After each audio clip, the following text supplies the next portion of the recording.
of mine. We studied this one before COVID, and our hope is more of a quality assurance for the psychospiritual practices in the hospital. It's like it's more of a proof that we are effective in what we are doing.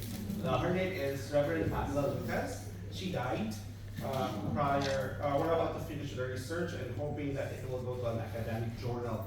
So this research is on the process of being peer reviewed, and it with the hope that it will be written in the Journal of Pastoral Care and Counseling. If you would Google that, JPC, it's an academic journal, and also the Journal of Religion, which is a global research program for faith, spirituality, and psychology. So this research is approved approved and guided by the IPRB, or Interprofessional Research Board of Unity Health Toronto, which is affiliated with the University of Toronto. So Natalie Weiser, I just want to recognize them. They kind of like help us in gathering the data from the chart, hospital chart. So it's all a study in the charts that we wrote. And also Daniela Villicoso, who is the manager of the research board of the Unity Health and the research department of Unity Health Toronto. So this is a prayer show. Okay, this is a prayer show. Now I have the board. No, I'm okay. Oh, No, he wants to take it. Yeah, okay. Yeah. So this is a prayer show. This is a modality. This is a tool that we use in providing spiritual care to our patients. When this research was being done, I worked in the trauma ICU. I worked at St. Michael's Hospital as the psychospiritual practitioner in trauma neuro ICU. So St. Michael's is a major trauma hospital. So it's like emotional trauma. The families are experiencing emotional trauma as well as the patients because they've underwent physical trauma. So when we say physical trauma, car accidents, hemorrhagic stroke, all of this. So it's like most of these patients will be comatose. And I work with their family in providing spiritual care. So this is one of the tools. So we will present our study. So some of them are, it's more of an academic one, but I'm just given like 20 minutes, right? So I'll share to you the history. So the St. Michael's Hospital Prayerful Ministry began in 2010 with donations from St. Paul's Roman Catholic Basilica for patient in palliative care unit. So it started with that. In as much that St. Michael's is a Catholic institution, faith is very important in that institution, but because of the Canadian context, the government took over the healthcare system. So our healthcare system in Canada is socialized. So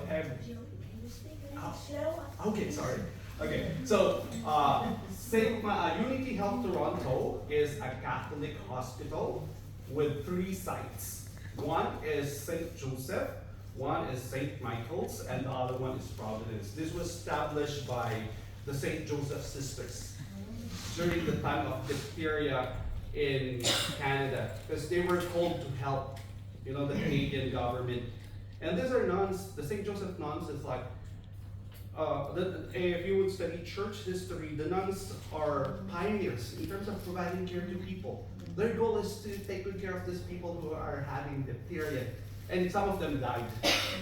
And their history is like, because of their faith in Jesus, they would establish that. So carrying on with that, so it started with a donation of prayer shawls for patients in the palliative care unit. So, yeah, where is it? Yeah, that's a prayer shawl. Okay, so a prayer shawl is a transitional object, if I will use that in the psychological term.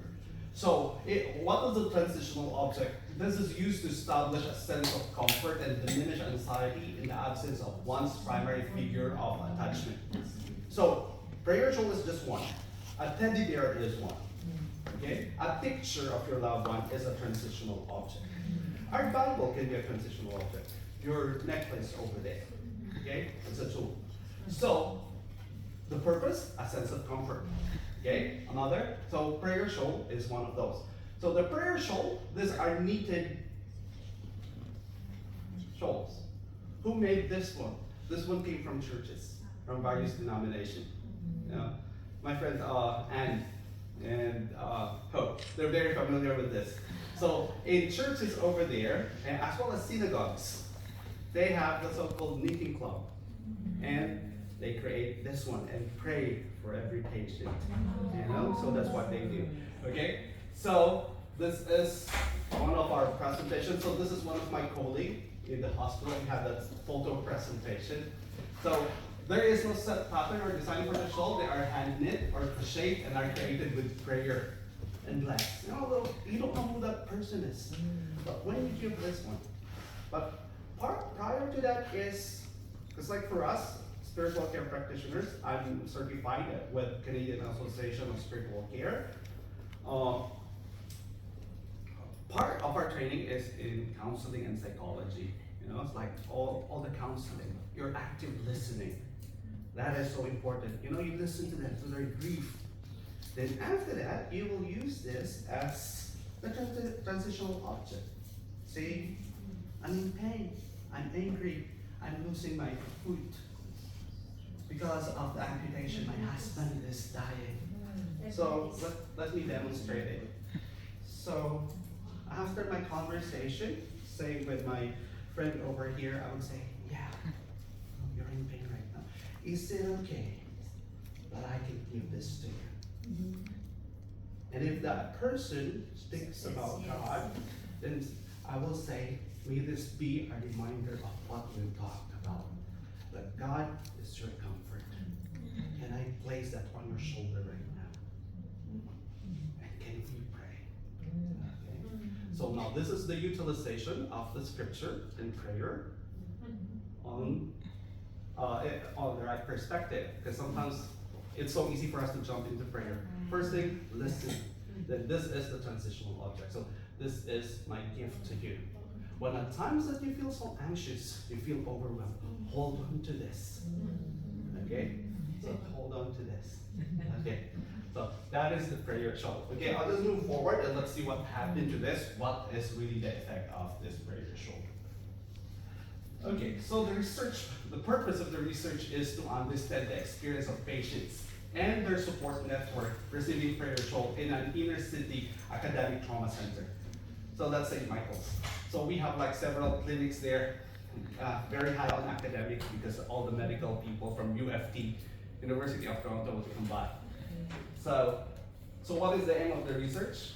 Inform the spiritual care team on particular need patients and members of their support network with life met and benefits that they get from this prayer shawl.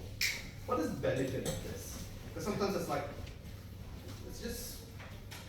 there were so few literature about this. So that's why we're trying to, if like NCF later on, carrying on. So that is our prayer. So that is the vision of my colleague, Reverend Pamela, who died because of that. She's an Anglican minister and a psychotherapist as well. So that's why I'm here, to honor her vision. And later on, we'll see the results. Okay, understand where in the hospital prayer shawls were being disseminated. Okay, so what is our method? So it started with the patient chart identification. So in the hospital, we have charting, the charting system. We use Sorian, okay, in our charting system. Or probably you're familiar with it. So, or later on, there's such thing as Epic. If you heard of Epic. So Epic, we draw it from that, you know? So now we're changing to Epic, from Sorian to Epic, and still hoping by God's grace, I can still continue on with the research. Yeah. So we perform, there's a decision support work with us. Okay? Who, you know, in the highly academic one, privacy is so tough. So we need to request from the ethics board, all of this will be sued. So the decision board decided that one, they'll work on with that. So they tried to find the word prayer shawl and put it all together. So it's a retrospective study, you know, that's the chart that we study. So moving forward, so patient chart identification, chart review, and data abstraction, performed by 2 study team members. So moving forward, data analysis. Okay, maybe using SPSS. Going back to that again. Yeah. Okay. So, what are the quantitative results of this research? So, we were able to study 122 patient charts. Like, a lot. 122 when I was like doing that one, like, okay. You know, it's like reading charts. September 1 to 2017 indicated a prayer shawl had been offered by a spiritual care practitioner. It was offered to patients or members of their support network. So, support networks, their family. Some patients who are comatose, it's kind of difficult, right? Like seeing your family members, but that prayer shawl is something that they hold on to. Just an example, well, St. Michael's is a major trauma hospital in Canada. There was, in Toronto, shooting is, I would say, rare. So when there's a shooting, sometimes it's a big thing. So this kid died. But that kid is like 16, but he's a big guy. So St. Michael's is an adult hospital. He's a big guy, that's why he was there. So what happened is, he died, and a lot of injustice there. And it was on the major channel, a television channel. But we were working with the mother in terms of grief, all of those. The mother started talking about, aside from that, we have our comfort bear. And she was telling that this comfort bear reminds me how important life is. And because of the comfort bear, which is a transitional object, it helped us go through with our suffering. And she started telling about her faith as well. So that is an example of the effect of the prayer shawl. So moving forward, 122 patients range between 19 to 91 years old. Average patient 56.57, 131 prayer shawls were provided by spiritual care teams. These were the prayer shawls donated to us. There, moving forward, quantitative result, still carrying on, 50.82% of patients were Roman Catholics or Christians. So Toronto, it's a very multicultural country, multi-faith. So 27.87% were other religions, and 21.31 were atheists, had no organized religion, unknown religion, and others. So no faith, I'm lost, but how can I provide spiritual care to them? So we can provide. All people have their spirituality. So that is one of the proof of this study. So greatest amount of prayer shawl provided in ICU, 37.70. So I was working in trauma ICU during that time. And also we have the medical surgical ICU. So 22% gastroenterology and general surgery, 13.93 trauma neuro patients, 67.21 of prayer shawls given when the patient was not imminently dying. So the purpose before is for dying, palliative care. But in this study, it's not only for someone who's dying, okay? Qualitative results, what are the main themes that came out? So the role of support networks or the family members in the prayer shawl experience. So the family is very important in healthcare, in the coping. Not only that, in providing care for the patient. They're partners. They're also our partners as we go through in providing care for the patients. Okay, gratitude and appreciation of the prayer shawl came up. We talk about gratitude here. You're in a crisis. Someone is dying. Someone is sick. But just the gratitude that happens. The prayer shawl is a spiritual resource for coping.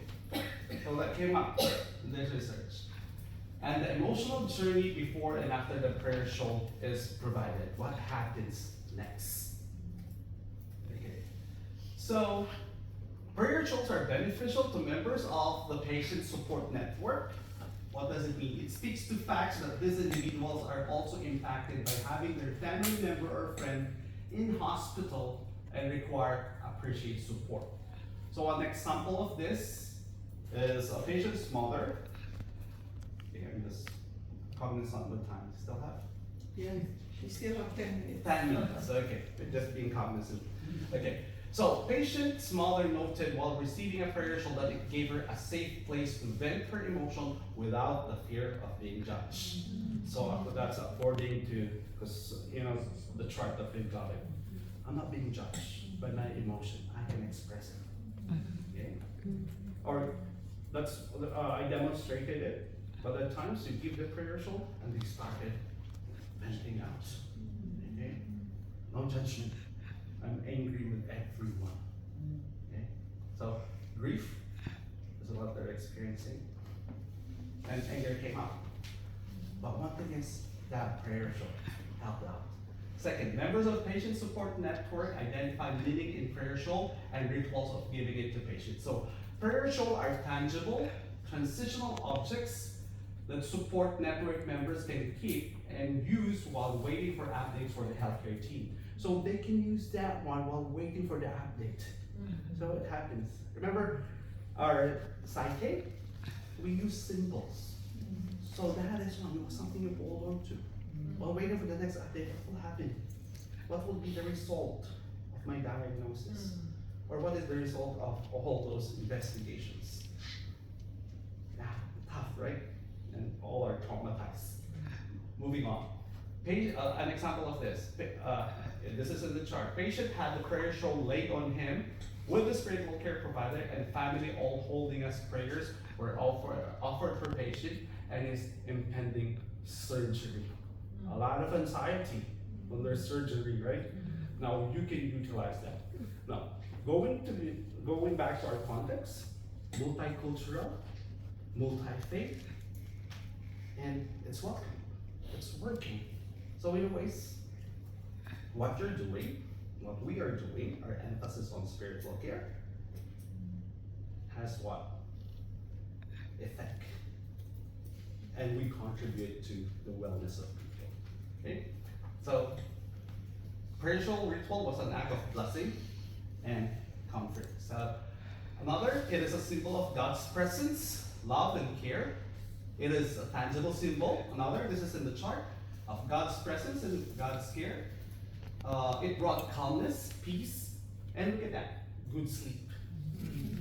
Yeah, because they were so anxious, right? You hold on to that. Just like God, embracing us. Yeah, okay. Those meters who prayed for patients as they needed shawls and a symbol of their love. Someone prayed for you. Someone prayed when that shawl was being created and given to you, whom we do not even know. So they all donate that to the hospital. Okay. Another, patient and support network members express gratitude and appreciation for prayer shawl, emotional support, comfort, and hope. They noted prayer shawl because it helped her to sleep well, because of the reminder that what? She is safe in God's hands, and there are many people who are praying for her. Issues that patients are facing, isolation. During COVID, we gave a lot of prayer shawl as well. During COVID, no one can visit. A lot of them. So prayer shawl and ritual of receiving it identified as a source of comfort and spiritual care team offers. So that's a modality that you can use, eh?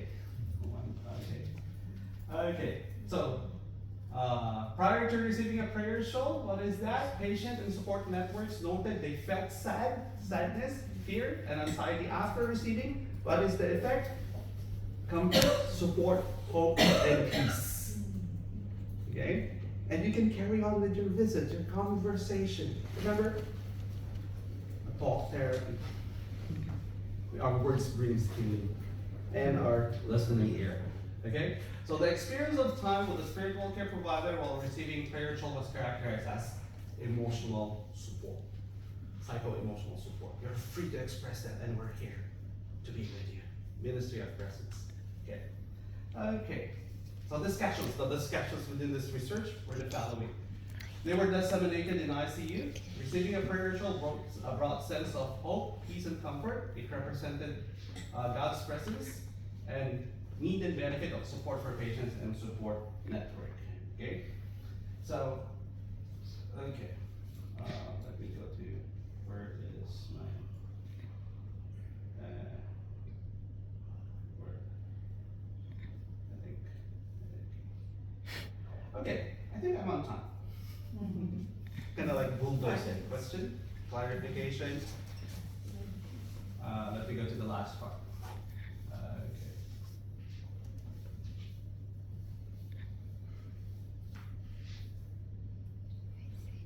Questions, clarification. Yeah. Yes. I'm curious if in your records review you were able to find something about persons who are pro-atheism. Yeah, we do. Yeah. Is there any quite specifics about how they got about it? The comfort, presence. So it's a general term. I mean, when you provide the show Yeah. Compared to Christian. compared to Christians. Well, Christians, you utilize the language of faith. For atheist or agnostic, you utilize the language to provide spiritual care. What brings meaning and purpose to them as they go through? Okay, we don't use prayer show for atheists. We call them as comfort show. Yeah. So that is their language, because in a way you can relate with them as they vent out. You know? Yes. Have any other hospitals or chaplaincy services shown an interest in perhaps repeating that or implementing it at their place of care? The prayer show? Yeah. Yeah. It's like we did a research. I'm with Canadian Association of Spiritual Care. We carry on with the research. Several of them are using this as a modality. Also the bear, comfort. Some of them are using comfort bear or the knitted hearts for women's and babies. I was like, when somebody dies, hold on to this because the grieving process and we carry it. Sometimes in our facilities we use the little carved wooden handheld cross for Christians. Yes. It can provide, even if they're very, sort of semi-conscious, that sense of the cross with them can be comforting. That's very important. They hold on to that. Yeah. Like there's objections, right? Any other thoughts? I'm just curious to know whether you, during the research, you had any rejections when, and how do you really? We did have some rejection, like other Who are people. they? Wow. I was looking for the chart. Because there were people who said no. Oh, that's right. Yeah, there were people who said no. So like for that 123, I was looking for that. There are some who didn't receive that. But 90% because of the crisis issue, yeah, they receive that because of the crisis. And with the way how you speak, they will receive that, I'm very curious about cultural related about the result. Have you actually have any data about like ethnicity, what kind of ethnicity has and some of the data is related, whether there's any kind of acceptance rejections based on the ethnicities or because Canada is especially has so many culture. Yes, yeah. combined. We have that part, the ethnicity as well as faith. Right. We consider that one, but like it's a little bit tedious to present, Yes, but we can right. forward it. Yeah, like ethnicity as well as all these religions, from Hindu to all of this. Yeah. Yeah, that's So I know you said there was an Anglican minister who first suggested it, but was the idea originate with her or somewhere else? She's a practitioner within our department, So we always it's like the Anglicans has been doing this, or Presbyterians. It has been part of, the pastoral visit. She suggested the idea. Yeah. So right now it's like we kind of like bring it to more of the multicultural one, interfaith. And more on the totality of the gospel presentation here. I know that this is a tangible comfort. Yes. This is what they need at that time, emotionally and ecologically. But how about the spiritual need of salvation? Okay. And I know that that's further maybe. That's but further. How about Yeah. more of that, because that's the, we can provide comfort and healing, but that person will still be dead, at least spiritually. And as a spiritual, in our spiritual giving, our end is a restoration of that person to a relationship with the God who created that person. So that even when he died, that person is alive in Christ. I hear you. Can I have a comment? Yeah. Any healthcareers who have done the Ceylon training will be more than well equipped to share their faith with permission, sensitivity and respect. And that can well lead to sharing the gospel. of Wonderful. With that permission, sensitivity, when they allow, No, when they allow- did yeah. you get those kind of situation? I'm not saying that Yeah. you will really push it, because we don't like There's- shovel in their throat. Because also in our hospital setting, they will say, no religion. You're Yes. imposing on. Yeah. There were Prayer is situations- okay. Yeah. Yeah, if that person will say, yes, I'm ready to hear the gospel, then maybe the Holy Spirit will lead you to that, but you did not see any of that in your, because this is in your like, research. yeah, Time this is na, time all na, time. religion. Yeah, but like on my part, I would say as a practitioner, I've experienced those. This one thing is this is for the whole profession. Yeah, the whole profession. You know, our research presentation is so interesting. It does involve a lot of questions, but I think the question would be answered by another research. Yeah. Because I understand that the research is confined to the prayer show. Right. And the results were also presented along that line. Yeah. Yes, I would correct. like to congratulate you for that. Yes. I wanted to know, in your research, if you did an operational definition of comfort and understanding. Like, when you say, did you understand actually the comfort of the patient that they experienced when you did the operation? We did. I passed on the slide. Alright. There was an operational definition of the word. And then, because when you have the operational definition, then you can, in the end, say, we achieved Right. your goal. Yeah. There was one slide. Because your purpose. Now, thank you very much. Yeah. We need for that.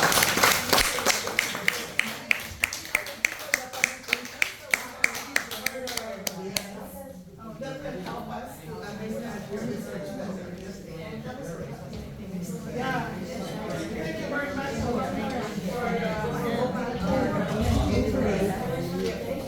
Thank you. Thank you, thank you, thank you.